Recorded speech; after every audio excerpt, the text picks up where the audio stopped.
Hi, my name's Jonny, and today I'm here with the wonderful Joe at the GigRig. If you are not aware of anything GigRig does, you might be aware of Dan at That Pedal Show, who also runs GigRig, essentially building lots of switches, pedal board power supplies, pedal boards themselves, building the board for you to make it as exquisite as possible. Basically, think of the most perfect pedal boards you can imagine, and they are built here. Like, this is top tier pedal madness, I would say, right here. And Joe is here today, fellow bass player. Thank you so much for inviting us down to have a look at what are the benefits of some of the products that GigRig produce, and what practical application it might have for bass players, things like that. Thanks for having me. Absolute pleasure. The pleasure is all mine, in fact. That might have been the greatest intro of all time. Oh, wow. What we've got set up today, what we want to demonstrate is one product in particular that almost solves many issues that bass players might have. Yeah, man. And that is in particular with effects. You know, with our pedal boards, we like to sometimes have things like preamps, and then when you start moving into drives and fuzzes, things start to get a little bit hairy, but not in the way that you want sometimes. When you play them at home, they sound great. You take them to a gig or a practice, and they don't sound as you kind of hoped. And a lot of that is sometimes to do with your signal chain. And what we can look at today is something that will help to kind of sort that out. Joe, I wonder if you could talk us through quickly a standard pedal board and what the series signal chain means for most people. So generally as bass players, we run everything in series into a bass amp, a mono amp. So we're running preamps and drive pedals and envelopes and modulation, all kinds of stuff, all in a singular line in the order that it's plugged in. So your bass travels through each pedal in series. So each pedal affects the next pedal on from it. So if you run two drives together, you end up with a drive pedal just running distorted into a distorted thing, getting more distorted and more compressed, often losing low end and clarity, which obviously doesn't work for us bass players, because we have kind of a role in the band to provide the fundamental like weight and support as a bass player. And as soon as you lose that bottom end, it's sort of game over. Yeah. Might as well go home. Yeah, you're totally right. And that it's that role that we want to kind of retain and protect, that kind of singular line, and then anything else we want sprinkled on top. Yeah. And that's what running in parallel can actually help you achieve, because you can keep everything down here untouched. So then you're just almost like adding a topping rather than mixing it into the cheese. It becomes like an icing on a cake rather than... That's a better way to put it. No, it's all good. Equally, pizza, who doesn't love pizza? But it's a great way as a bass player to do maybe some more creative things while still being a bass player. Now, the product in particular that we're going to be talking about today is a cute little box called the Wetter Box. Yes, it's a Wetter Box, yeah. As we know, things are always better when it's wetter. Nice. And that's what this box is, helping us achieve.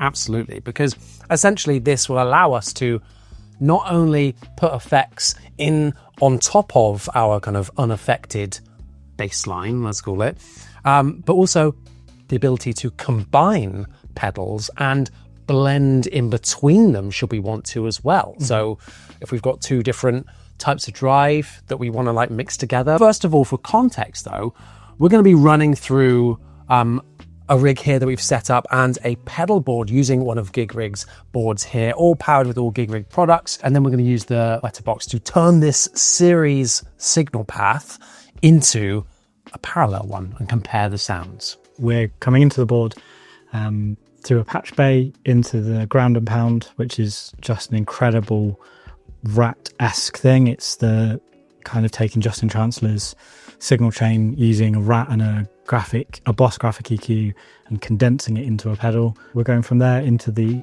trusty bass Big Muff. And then we're running into the JHS Angry Charlie, which is actually totally a guitar pedal, On its own, as you were saying, this definitely loses all its low end. It's much more mid-range bass, but when we put it in parallel, I think it does something pretty special. And then again into the classic Sans amp, and then out into the amp, through the cab, done. Simple. This is your clean tone.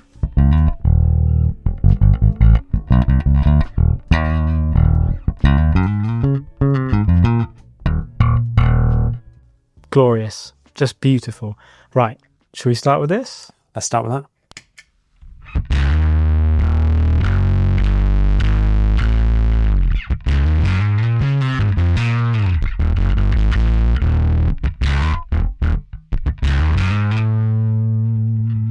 And then the classic.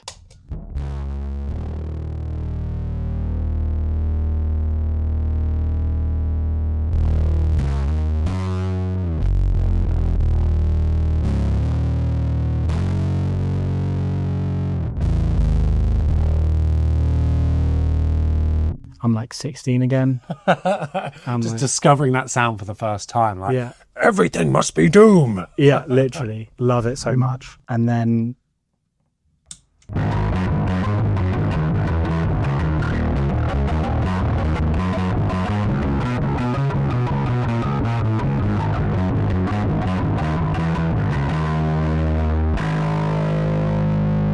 I love the sound of that drive, but of course on a bass, it's kind of doing that, of course, that thing of sucking out all the lows, which is what this setup will help to kind of sort out a little bit. Let's hear that BT bass.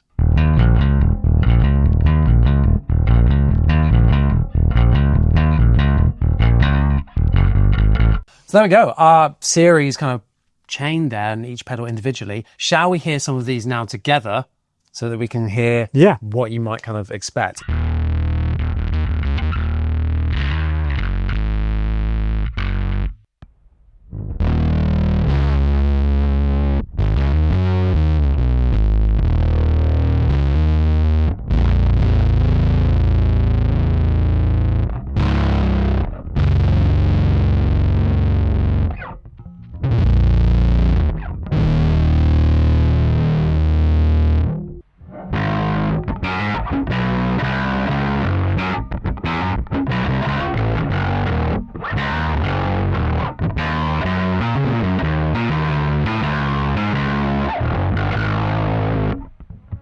So now here we are set up with our pedal board going in parallel now instead of series, using what we have here in my hands and on the board, the Wetter box. Now, this pedal, you'll see the big knob on the top here has kind of got this, you can set it in the middle in between A and B. And there's two different modes in which you can use this, right? Either as from 0 to 100 to blend in another signal, or to blend in between two different pedals if you were putting two pedals in the different loops of this. One of the better ways that most bass players are probably going to use something like this, like we said before, is to have your clean tone and then blend in another effect, which is what we've done here in order to retain all of the low end and just sprinkle some of that sound on top of our foundational tone. What we're doing is we're coming in via the input, then loop A is our Sans amp. So we go out of the send into the input of the Sans amp, output the Sans amp back into the return. That's your sort of main bass tone. And then we're actually coming out of the send B into the ground and pound, out of the ground and pound into the big muff, out of the big muff into the Angry Charlie, and then out of there back into the return. So we've got this in parallel with the rest of these, but these are in series. Other thing that's really useful, we've actually got two gain controls for either loop. So if you're feeling that your one signal chain is maybe lacking in enough volume, you can compensate on that on the send before you go into the rest of the signal chain. This means in this mode that we've got set up at the minute, the Sans amp, you're always hearing it. That clean tone is never changing. We're just then blending in what the other effects pedals that are in that parallel chain, and you're just mixing that in on top. I love it. I love it. Right, let's start to hear just the clean tone from the Sans amp, and then we'll blend in the rest.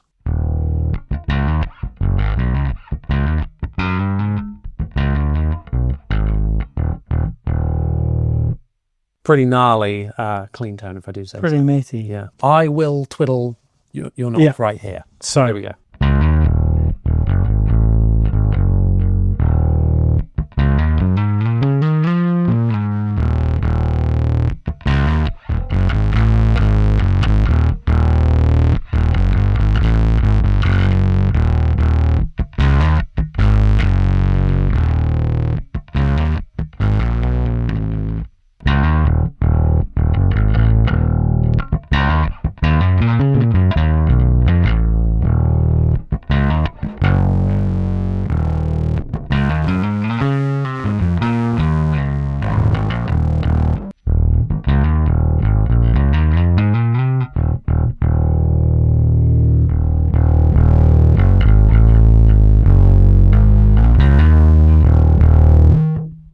Right.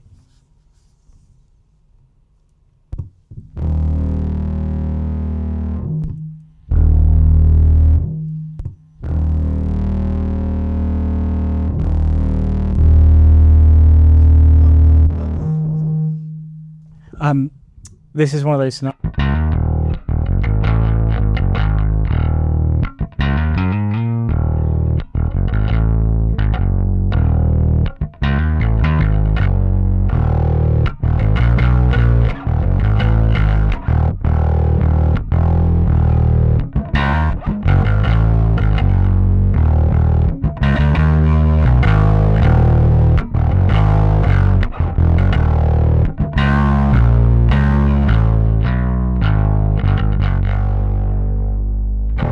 Makes me want to put like a DS1 on Yeah. the board or something like that, Yeah. and blend it in, because that's the sound that I actually really like. Yeah, and then you can still be a bass player and have all of that like really characterful mid-range that cuts through without losing anything on your bottom end. And then using it with an expression pedal for me is such an amazing thing, because to make it more kind of performative is you can plug an expression pedal in and then you can do that blending on the fly as you play. So instead of turning on and off as you play, you can just add a little bit more, a little bit less. I have never, ever had an expression pedal on my board. My confession for you there. And that makes me want one, because the idea of doing that and just being able to, like you say, do it on the fly whilst you're playing, either in a build-up to a section or just like, oh, I need a little bit more of this, do that, so that you don't have to stop playing and bend down and mess around and look like an amateur, your pedal board, then that's fantastic. We're going to have a listen now to some A-being in between the series signal chain and the parallel one. So just so you can hear back to back the differences between running them in a straight line and running them in two lines together. Let's have a listen to that right now.